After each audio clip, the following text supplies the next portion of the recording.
Hello everyone and welcome to today's video. Today we have something very compact that will definitely interest you, well, most of you, who are aiming for a smaller case that is quite modular. And here we have Fractal Design Meshify 2 compact in gray version. You also have it in white and black, and right after the intro we're going to go through all the specification, everything this case can give you, and of course thermal benchmarks to show you how it performs. So let's go.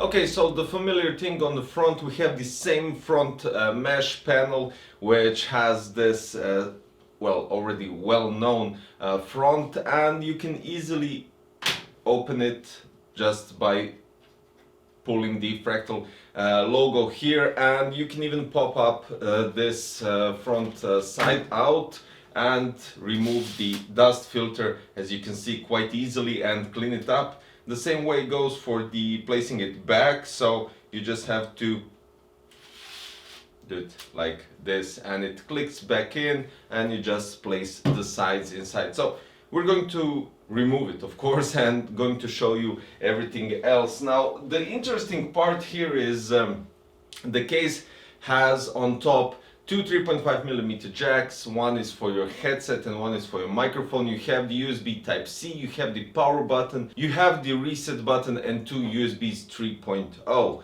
On the front you have two 140mm fans, and at the back you have one 120mm fan.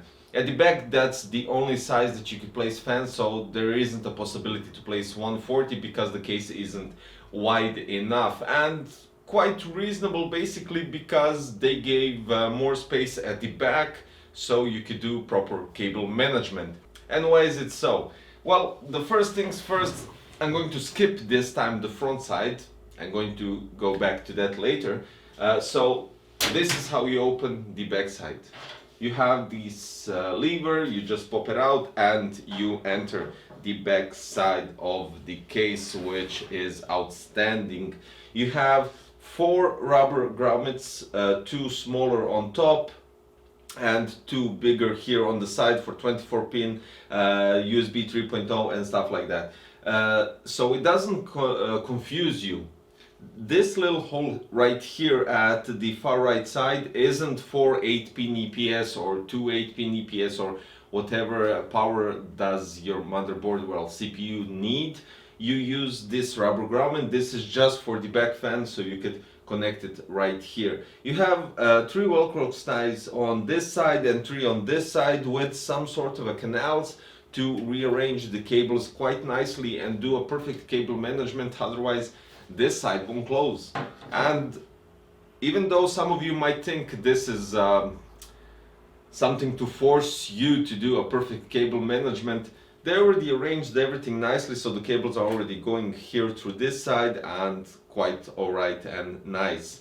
Two 2.5-inch brackets for your SSDs, or even if you decide to go with your hard drives, and you have two 3.5-inch brackets here at the bottom of the power supply shroud, just for hard drives. And I think you can mount, yes, you can mount two 2.5-inch SSDs instead of those hard drives. Since we are at the back of the case, I'm going to show you where the accessory box for the motherboard screws are. So the second bracket here at the bottom, you have the accessory box, and you basically have all the necessary screws that you need to mount your SSDs, your motherboard, your hard drives, and even the power supply. So that's really nice, and you can place it back in quite nicely, sliding it back, and you have one thumb screw to tie it up to the hard drive cage. Now at the back side for the power supply you have additional brackets, so you could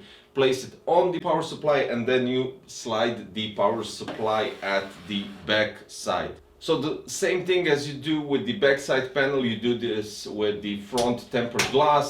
You just pop it out and this is it. It has some sort of a black line here on the top and at the bottom, so it covers the connection part of the tempered glass to the case. The outside is complete gray, inside is complete black, and these are the possibilities. Now here we have additional possibility to remove these parts. So when you remove this one, you get a possibility to mount the radiator up to 360, 240 and 280, which gives you a nice space. Of course, you can remove another panel right here, so you can see, and you have loads more space right here, and this gives you a possibility, I think, to mount a pump here at the top because it has 4 screws. Now, one more thing, you must be concerned about the top. Let's check that out.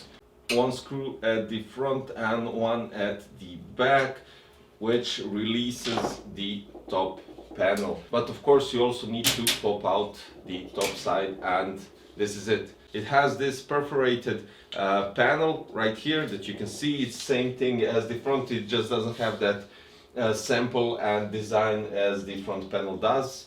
Then you have the dust filter, but you don't have to slide it out because now you have released the top side dust filter and you can mount your fans at the top. Let's place a build inside and get some thermals. I'll leave the tempered glass open so you can see the interior, but the building inside this case is quite incredible, and it took me around half an hour or 40 minutes to build the entire system. So you can imagine how easy it is to connect everything, even with the custom sleeve, the extenders, an Aiyo, everything basically. Now the temperatures are quite interesting, and I wasn't surprised at all. So with the Celsius plus S24 Prisma on front, we had 68 Celsius degrees on Intel Core i9 9900KF, and since this is the only GPU that I currently have for testing, GTX 1080 Ti Strix, it went up to 70 Celsius degrees in AIDA 64 Extreme Edition benchmark. And I would say that these kind of temperatures for this GPU is normal. For the CPU, it's quite alright. I wouldn't say anything against it. And the conclusion is basically that it's compact. It can really give you enough space for everything. I mean, I placed a 240 radiator and fans on front and still managed to place GTX 1080 Ti. Now the GTX 1080 Ti Strix is 29 centimeters long. You could maybe squeeze in 30, but then it would be touching the radiator, and only with the front fans, without the radiator or anything, you could go up to 33 centimeters of length for the GPU, which is also a tight spot because it might be touching the fan, so I'll go 32.5 centimeters for the GPU length. As for the CPU clearance or CPU tower cooler clearance, you could go up to 165 millimeters, which gives you basically a variety of coolers, air coolers that can fit quite nicely inside the case. All in all, an outstanding case. I really love the gray version because it really stands out and looks completely different. So guys, yeah, today's video was based on Fractal Meshify 2 compact case in gray version. As already stated, you have the white and the black version. I'll place the links below so you can check out more details.